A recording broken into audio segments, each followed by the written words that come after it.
삼성 라이온즈 야구단 공식 채널에 오신 것을 환영합니다. 우리 팀의 멋진 경기, 인상적인 플레이, 그리고 최신 소식을 함께 따라가세요. 구독 버튼을 눌러서 모든 정보를 놓치지 마세요.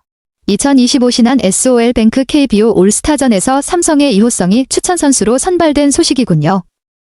삼성은 베스트 12에 5명이 포함된 만큼 이미 많은 선수들이 주목받고 있었는데 이호성이 추가로 추천 선수로 뽑혔다니 대단한 성과네요. 이호성의 올스타전 선발은 어떤 점에서 특별할까요? 혹시 그의 시즌 성적이나 활약이 두드러진 부분이 있었나요? 김성윤 선수의 생애 첫 올스타전 출전이 무산된 건 정말 아쉽네요. 매년 올스타전에 대한 꿈을 품고 있던 선수에게 올해는 그 기회를 잡을 수 있을 줄 알았을 텐데 결국 다음 기회를 노려야 하게 되었군요.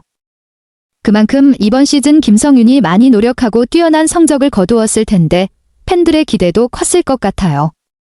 혹시 김성윤의 성적이나 이번 시즌의 활약이 특별히 두드러진 부분이 있었나요?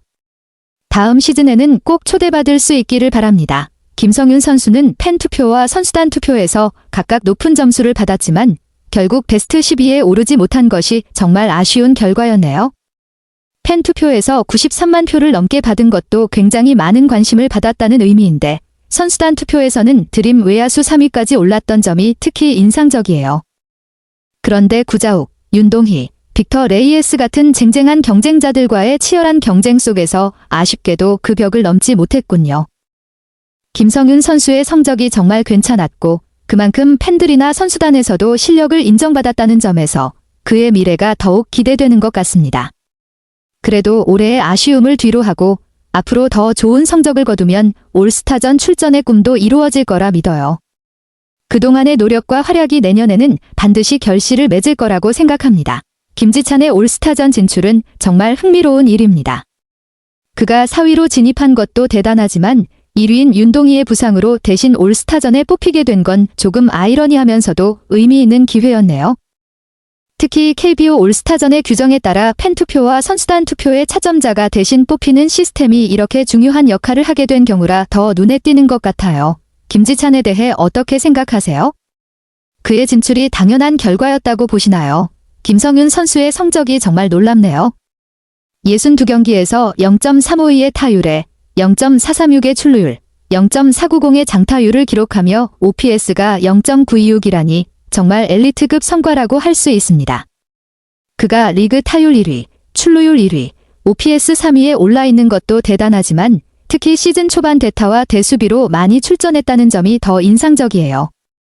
출전 시간이 상대적으로 적은 상황에서 이런 성과를 올린 것은 정말 뛰어난 능력을 증명하는 거죠. 그럼에도 불구하고 올스타전에는 포함되지 않은 건 아쉬운 부분이겠네요. 이런 선수가 대수비와 대타로만 출전했으면 더 많은 기회를 얻었다면 더 좋은 성적을 남겼을 가능성도 높겠어요. 김성윤의 진출이 아쉬운 이유는 어떤 점에서 크게 느껴지시나요? 김성윤의 성적을 보면 정말 반짝이 아니라 꾸준히 높은 수준을 유지하고 있다는 게 놀랍네요.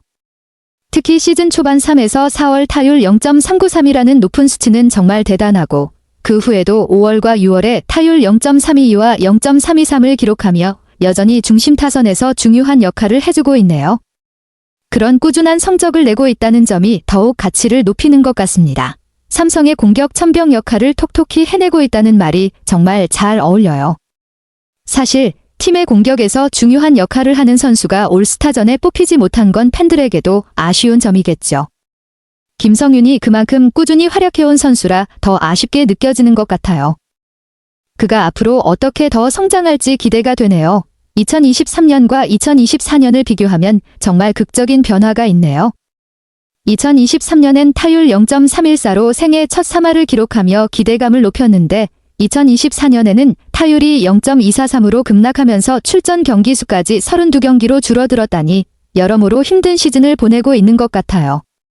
특히 연봉이 30%나 삭감된 부분은 선수 본인에게도 상당히 큰 타격이었을 텐데 외적인 부분에서 오는 압박도 있을 거예요. 그렇다면 이런 급격한 하락의 원인은 무엇이라고 생각하시나요? 부상이나 체력적인 문제일 수도 있고 아니면 경기에서의 자신감 저하나 다른 요소가 복합적으로 작용했을 수도 있을 것 같네요. 김성윤 선수의 반등 비결을 들으니 그가 정말 내적으로도 많이 성장했음을 알 수 있네요. 죽고자 하면 살 것이고 살고자 하면 죽을 것이다 라는 말에서 느껴지는 그의 마음가짐은 정말 강한 의지를 바탕으로 한 것이죠. 타석에서 그런 마음을 되새기며 잘 치고 싶은 마음을 내려놓고 편하게 경기를 즐기자는 자세로 임한 것이 올해 반등의 큰 이유였다고 하니 그의 정신적인 성장도 중요한 요소였던 것 같습니다. 이러한 마음가짐은 단순히 결과에 집착하지 않고 자신이 할 수 있는 최선을 다하되 그 과정 자체를 즐기는 여유를 갖게 해줍니다. 그러면서 자연스럽게 좋은 성적이 따라오는 거죠. 타격에서의 편안함과 자유로움이 더 좋은 결과를 가져올 수 있다는 것을 김성윤 선수가 몸소 증명한 셈입니다. 이렇게 마음을 다잡고 플레이할 수 있다는 것이 결국 꾸준한 성적을 만들어내는 원동력이 되는 것 같아요. 그런 마음가짐 덕분에 비록 어려운 시기도 있었지만 오히려 그 어려움을 극복하며 더 단단해졌다고 볼 수 있겠네요. 김성윤 선수가 이 마음가짐을 계속 유지하면서 더 큰 성과를 거두길 바랍니다. 이 인용은 야구에서의 실패를 삶의 교훈으로 연결짓는 매우 깊은 의미를 담고 있네요. 10번 중 3번 치면 좋은 타자라는 말은 단순히 야구에서 성공과 실패를 나누는 것 이상의 의미가 있을 수 있습니다. 삶에서 우리가 실패를 경험하는 것이 얼마나 중요한지, 그리고 그 실패에서 배우는 것이 얼마나 가치 있는지를 말하는 것 같아요. 혹시 이 말에 대해 더 생각해 보신 게 있나요? 아니면 비슷한 경험이나 마음가짐이 있으면 듣고 싶어요. 삼성이 올스타전에서 최다 선수 배출팀이 됐다니 정말 대단한 성과네요. 7명이 진출한다는 건 팀으로서 엄청난 활약을 보여준 결과겠죠. 특히 베스트 12에 6명이나 포함된 건 그만큼 선수들이 개인적으로도 좋은 성적을 거뒀다는 의미일 텐데요. 하지만 김성윤 선수가 합류하지 못한 건 아쉬운 부분일 것 같아요. 그만큼 뛰어난 실력을 가진 선수일 텐데 올스타전이라는 큰 무대에 같이 나가고 싶었을 텐데 떨어졌으니 그 아쉬움이 클 수밖에 없겠네요. 혹시 김성윤 선수가 어떤 점에서 아쉬운 결과를 만들었을지 혹은 그 선수의 시즌 성적에 대해 이야기 나눠보면 좋을 것 같아요. 삼성 라이온즈 야구단 채널을 시청해주셔서 감사합니다. 앞으로도 흥미진진한 경기와 최신 정보를 계속해서 전해드리겠습니다. 다음 영상에서 만나요.